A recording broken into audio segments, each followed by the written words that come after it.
जिल्ह्यात पूरस्थिती असतानाही धाराशिवचे जिल्हाधिकारी नाच गाण्यात दंग, जिल्हाधिकाऱ्यांच्या बेजबाबदार वर्तनावरून संतापाची लाट। धाराशिवच्या असंवेदनशील जिल्हाधिकाऱ्यावर काय कारवाई करणार? खासदार संजय राऊत यांचा सवाल, ते सरकारकडून कारवाईचं आश्वासन।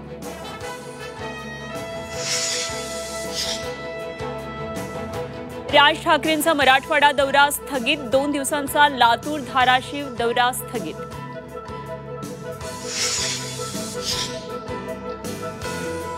पूरग्रस्त आणि नुकसान झालेल्या शेतकऱ्यांना भरीव मदत देण्याचं पंतप्रधान नरेंद्र मोदींचं आश्वासन।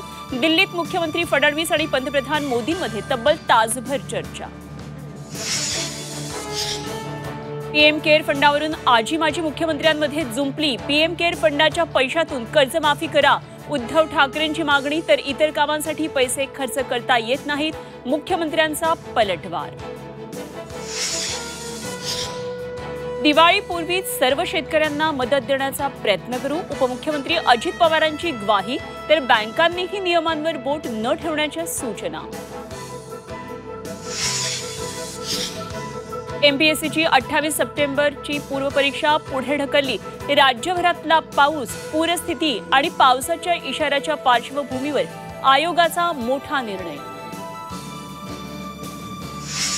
बंजारा कधीच आदिवासी होऊ शकत नाहीत, कोणत्या अधिकारातून एसटीतून आरक्षण पाहिजे? नरहरी झिरवाळ यांचा सवाल।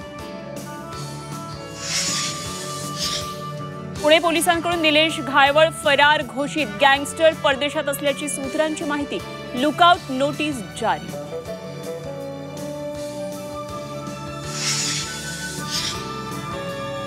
आणि लढाऊ मिग विमानांना अखेरचा निरोप, चंदीगडमध्ये मिग विमानांची अखेरची गर्जना, हवाई दलाकडून हवाई योद्ध्याचा खास निरोप समारंभ।